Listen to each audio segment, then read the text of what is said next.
This is Jackie, and I'm here with Bryce Vine. Happy Valentine's Day. Oh yeah, happy Valentine's Day. Why do you think so many songs are about love? Why do I think that? Yes. Um, because it's something that everybody hopes that they find. And it's not Something that can necessarily be. the easiest thing to find. It's not exactly the easiest thing to keep. Very true. But I don't know. next week, your album Let's Do Something Stupid comes out. What's your favorite stupid something to do?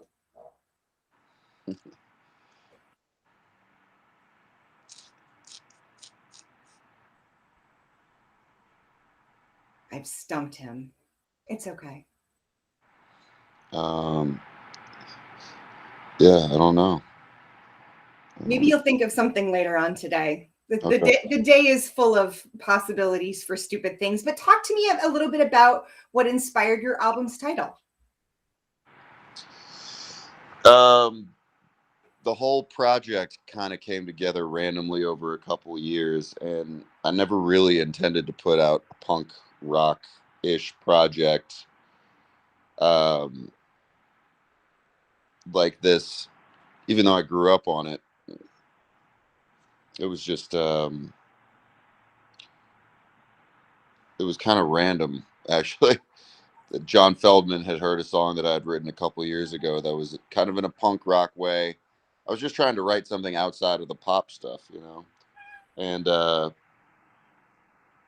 and when we decided to do this project together, I was kind of like, if you don't know me that well and you've heard my music, it'll be kind of weird to just hear like a full pop rock album. But I liked the songs we were writing. He's like, well, fuck it. Let's just do something stupid and see what happens. So, That sounds like John. That definitely sounds like John. How is it an evolution of your sound since Carnival? it's just a different sound. I don't know if it's an evolution. The songwriting's really good. It's definitely, the album is more for the 13-year-old kid on the cover than it is for anything else. Like, Carnival was what it was. It was like, I only had so many songs when I finished Carnival.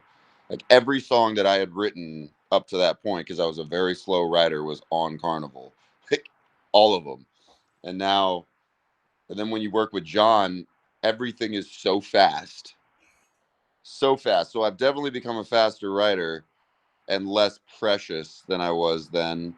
But it's just a completely different project. Like, I'll only do one of these probably. Interesting. So, for those who don't know, John Feldmann is such a prolific producer, and you are not the only person that says he works very fast. What else did John add to the mix for you on this album? It was,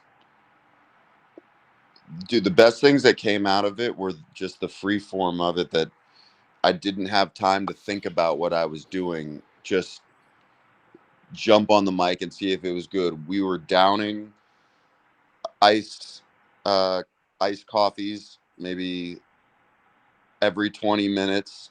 It's very high octane. I came up with an idea or a line, and he goes, "Great, go in there. Okay, cut it." And I would go, "I can't sing that high." He goes, "Cool, do it anyway." And I'm like, "All right." And then by the time I got the note, he's like, "All right, come back in. Cool, that was great. Let's go next." I mean, it's honestly a pleasure. It sounds like he pushed you outside your comfort zone. Is that fair to say? He pushed me to a comfort zone I'd forgotten about, because I used to do this stuff when I was in high school. I started in a punk band. We used to go to Warped Tour all the time. Many of the albums that John produced, were my childhood anthems, including the Tony Hawk Pro Skater soundtrack song. His Superman. It was just a very full circle thing, and I guess because I'd been doing pop for a while after Berkeley, I I had a pop group, and then was writing my version of what pop and rap mix would be, but it didn't include punk at any point. And I kind of just started writing punk again because I missed those songs, you know? What did it mean to get to rework Superman with him? Oh, very cool. That's probably the biggest full circle moment of all of them. You know, you're a kid growing up in the Tony Hawk Pro Skater era, and it's really definitive of a time period. You know, I was just a kid and just getting into what I would end up liking forever. You know, the styles, the shoes, the music, the the bands, the Warp Tour stuff, the skate culture, even though I could never skate. And and those songs kind of help frame the ones that I ended up writing in the future, especially songs like Sour Patch Kids and Guilty Pleasure that still have kind of the energy of punk rock without sounding like it. And then years later, of all the songs that I get to read, I had asked John in the studios, like, we should do a cover. And I knew exactly which one I wanted to do. He said, yeah, has anyone done Superman? And he looked at me, he goes, I can't believe no one's ever asked me that. So is that a yes? Yeah, let's do it. You know what we should do? Let's get Tony Hawk on it. I'm like, and I was like, in what way? I thought he meant the sounds of him grinding, you know, on a half pipe or something. He's like, no, he sings. He's pretty good. Right. Dude, that would it would literally be like my childhood kid's make a wish. Yeah, let's do it. Why not? And that's how that came to be. And then I got to meet Tony and shoot content with him for the song. It's funny though, reliving your childhood dream stuff because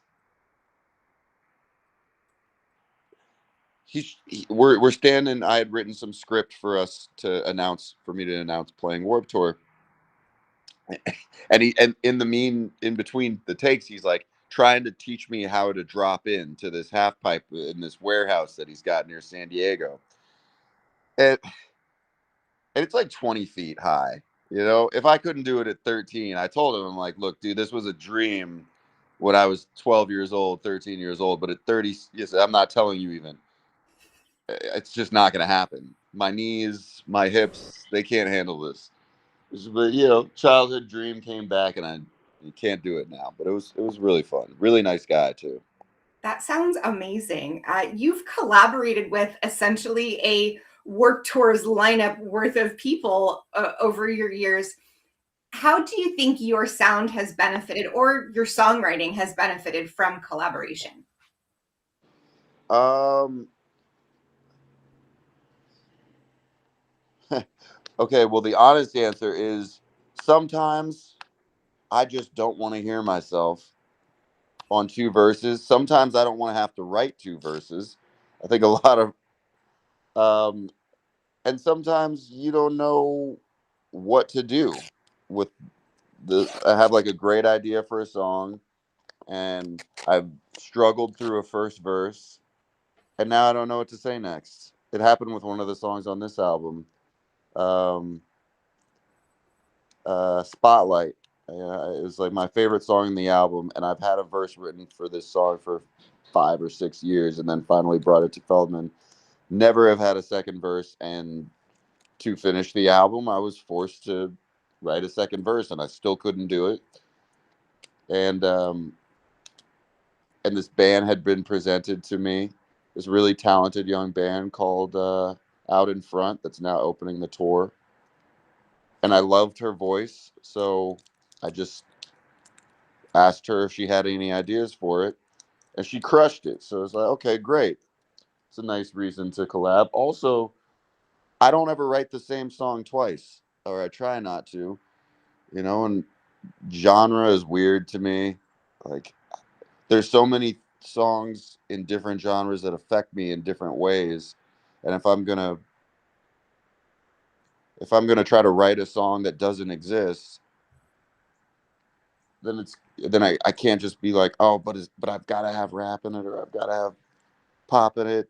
It's just kind of got to be whatever I'm feeling at the time, and then get an artist in that vein to kind of fill in the gaps, you know. Same thing with the punk albums. Like, just get people that make sense in this sound, people that you like, that you want to promote, um, and make it fun, you know. And it's like, there's no reason YG and Mighty Mighty Boss Stones should both have in common that they're on Bryce Vine songs, but here we are. But I think that that's wonderful, and I think that that's so refreshing. I think a lot of bands, especially in the sort of Warped Tour genre, are very much like, I'm not trying to say one note, but like they are very one genre. They stick to that genre, rinse and repeat. Again, not that it's a bad thing, but to kind of go outside that box and mix things up sounds far more interesting to me as a listener. Well, yeah, I agree with you. And luckily and unfortunately, because my voice is very distinct, it makes it really. I have a lot of ideas that I just can't listen to myself on because I know it's me. Whereas if I had a voice that was like a little higher, I sounded like this person to this person. At least then, when I sing a demo for a song that I really want to work, I can disassociate from, oh, this is clearly Bryce Vine singing a punk song or a dance song or a country song. I really have to get used to that, and so I don't always like that. Do you think there's more catharsis in the songwriting part or the performing part for you? It's a really good question.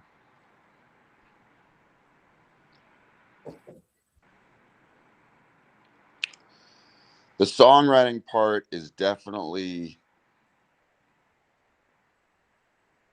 I have to sit still and do the work, you know. And I know I'm really in writing a song and doing the work of writing a song when I'm on Google during it. What does this word mean again? Like, does that actually apply? How can I flip that? I'm really sitting there without realizing it, dissecting what these lyrics mean if you were to read them. Um, but it's a annoying process and a painful one. And almost every time I've ever written a song, I'm positive it's the last good song I'll write. Um, but then I know I'm wrong. The performance part is amazing. It's like all of that struggle in the studio throughout the year, and whatever you're going through, you then get to take it to these people that have already decided that they're riding with you, no matter what you do, because it seems like they're ride or die. I put them through random shit, you know. And then, yeah, you get to take it to them, and you get to be the relief for them in that moment, and they sweat it out and sing every word, and um, meet them, hear their stories, what the songs mean to them, see the generational stuff with little kids. There's just so much positive feedback from that then you take with you into the next year and do it all over again. It's like, okay, the tours give me this the relief and the reassurance that I should keep going and doing this another year. With your albums being kind of sort of disparate in the genres, so to speak, how do you think you're going to go about choosing a set list this summer? It's actually been difficult. It's not even in the summer. The tour starts in 4 days. It's far from the summer, and I'm only telling you that because these cities are cold as shit. Yeah, it's not gonna be. I wish it was a summer tour. I haven't been on a summer tour in a long time, but during the winter, people get especially depressed. So every year I go out during that time because I know that time period sucks. I remember being at school in Boston and getting really depressed during the winter months and needing to feel better. So we go out during that time. What was the question? Um, Now you made me forget. How do you go about crafting your set list? It's just a process like anything else. You try out songs. I'll have this idea that two songs work really well back to back, and then we get in the room and it sounds terrible. So, there's songs that I feel obligated to play that someone has to go, you know, you don't have to play that. And I'm like, yeah, but they want to hear it. It's a balance. You can't be too much avant-garde artist about what you want to play, and you can't play all new stuff. I won't, because part of what I'm doing is trying to give them the relief that they're looking for. So to just deny them all the songs they want to hear wouldn't work, and I like to play them. So it's like you just find that balance. Here's some new shit.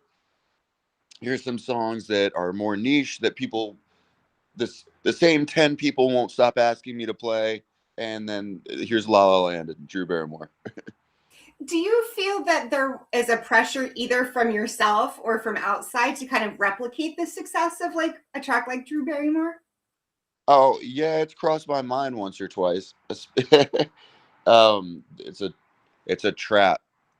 It's a huge trap, because and it takes a while to get out of that mode. It was honestly part of doing the punk album, was to not worry about that shit. And I don't know how everybody else's career has been, but mine has always been 3 steps forward, 2 smaller steps back. It's like it's never been all these huge moves. When I put out Sour Patch Kids, nobody gave a shit. I went to every label on the planet, and they didn't understand it for whatever reason. And now it's like my third biggest song. I don't know why, except that it just resonated with people over time. I didn't do that song. That wasn't even the single on my first EP. It was a song that I refuse to play now, called Take Me Home, that people ask for all the time. And then you and then all of a sudden you have this one that propels you into all these things that are really um really nice to have, you know, all these cool moments and attention and access to things. And then the shows get bigger too, because you get more fans. but but then what? Then you got to then I try to write from the perspective of, oh, this might be next, instead of all the songs before that. I don't know, it's just, it was too, really got to get out of that. Like I, I've said that in interviews before. I think that's a certain prison. I really do. It's a certain kind of prison to compare everything to something that brought you success that you didn't even know at that time you were doing that. Like I'll get stuck on writing already. I'm not gonna. I can't. It has to come naturally. And between Sour Patch Kids and Glamorama, and then like Drew Barrymore, and then Miss You a Little, and I'm Not Alright. There's like years between those songs. You know, it would be nearly impossible for me to try to make a hit every year.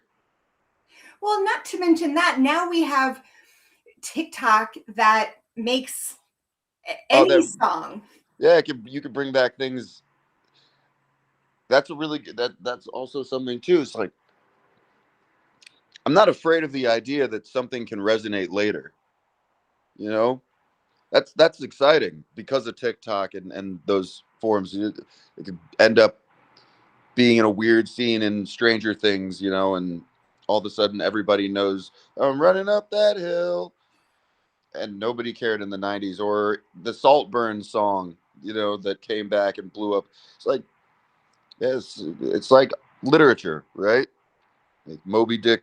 What did that book is supposed to be the greatest American book or modern literature, and it took 70 years before anyone gave a shit about that story. So that helps to be aware of those things. Nobody hopes that it does. You know, I'm sure Van Gogh didn't want to pass before, or Basquiat at least got to see some of his success, you know, before.